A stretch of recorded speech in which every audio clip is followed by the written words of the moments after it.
Hi, I'm Stuart. Nice to meet you. Thank you very much. Thank you.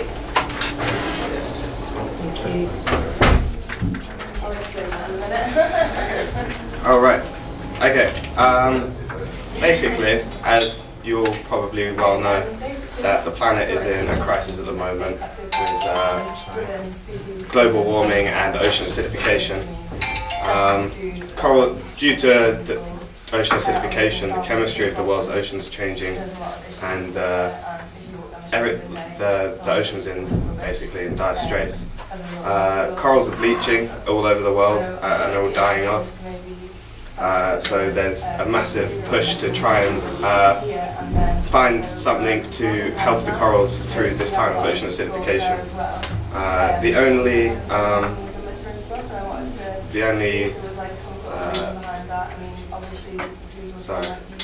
The only thing that they've found that's cost effective is the growth of biorock.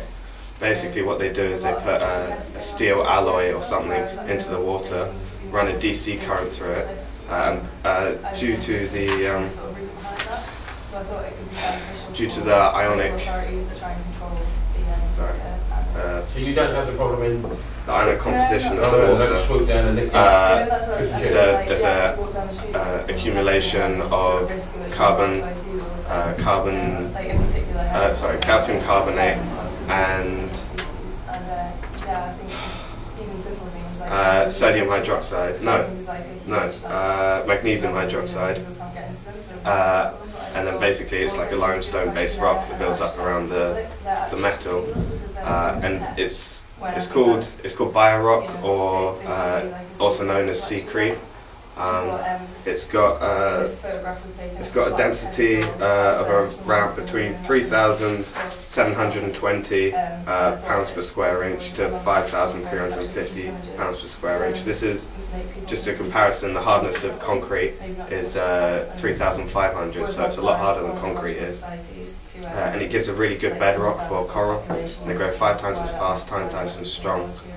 I'm going out to Thailand this summer to go and work for a charity in reef restoration, and there'll be. And I've spoken to the charity, and I wanted to do a project that would help them out.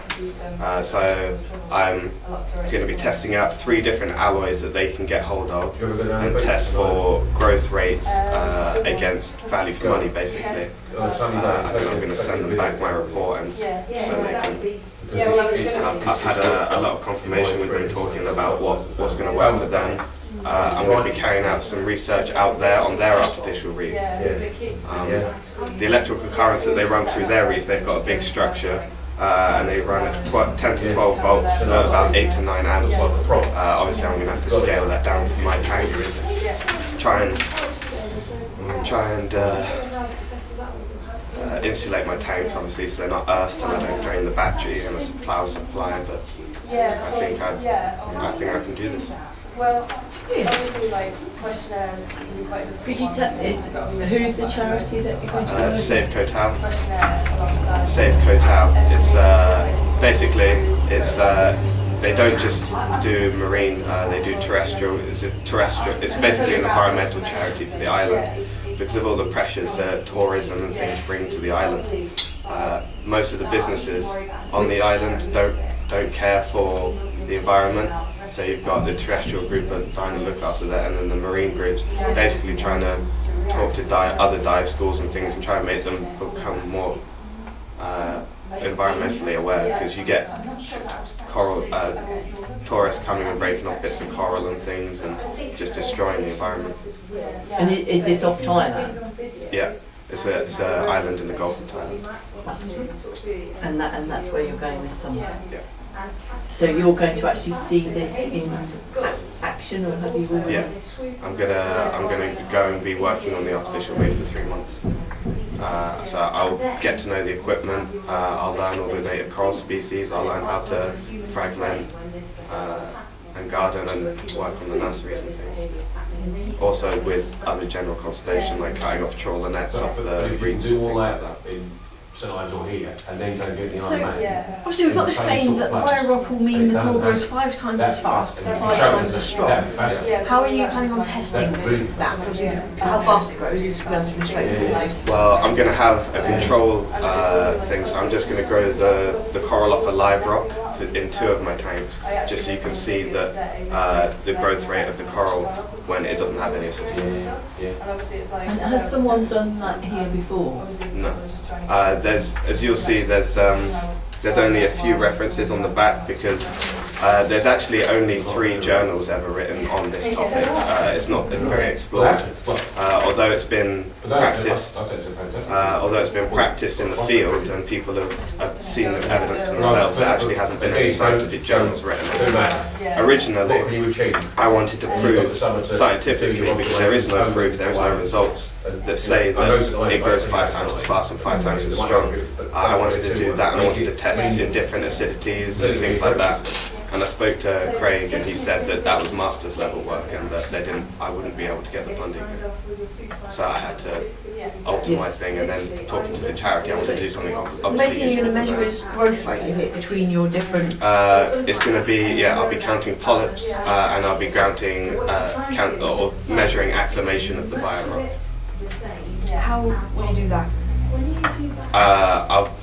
With the polyps, I'll count them daily, and then acclimation, I'll test how much, or you'll be able to visibly see. I'll be taking photos every day, and then I'll also basically you can just see the layers building up on the biorock. So I'll be able to count the layers as well. And if you also, I'm going to have to play around with voltages and things when I'm out there. Where you're going, do they have tanks set up that you'll be able to cultivate? No, they don't. So there's quite a lot of practical work to set up when you come back. Yeah, I'm gonna have to run a biofilter for 2 to 3 weeks to make sure that I've got a mature biofilter running for all of my tanks as well. You got someone to help that away? I'm gonna set it up once I'm back. It's the location you want it. So are you planning to use results that you get this summer as well as... I'm just going to use them as kind of a knowledge background, so I've got something to work from rather than going in completely naive with what I'm doing. Yeah, that's recommendable product. You got any thoughts, David? Yeah, I was looking at this growing 5 times as fast and 5 times as strong. Is that deemed to be good? Or are there any sort of side effects or something? Well, basically, there's a lot of side effects with other reef things. They changed the chemistry in the local area for the corals, but that causes fish stocks to struggle and things like that. This is the only restoration program that's running at the moment that has no noticeable side effects as of yet. Is any of it tested, or are you going to do anything like that to just sort of... Like, I can see the benefit of having this sort of generation more quickly for survival, but I just wonder whether there are these You're right, sites if of you've got, chicken I've farming. got 4. Well, it's in for isolation, and yes, you get a faster growth, but there's all sorts of tremendous side effects. They haven't noticed anything of yet. It is the most sustainable at the moment. Although I'll be using a battery pack, and obviously that'll be fossil fuels. Out in the fields, they've been using solar power, tidal energy to and then they'll say, but by the way, it's there and you can take it. There's ways and means of asking questions, there's ways and means to get there. In terms of the sort of, if you're assuming they're growing faster and so on, how do you measure this in terms of physically measure? you count the polyps. Is that all you do? You just count them? Yeah. Is there any motion? Well, Coverage or... if you're working on a big scale, obviously you use coverage and things like that. Also, but then you've got, basically what they do is they can fragment healthy corals, take them to nurseries, grow the fragments into mother corals, and then fragment them again and then replant them. So you may have redistribution and a lot of distribution of smaller corals, but they're not going to be big, healthy. So it's better to count the polyps and check the maturity of each coral individually.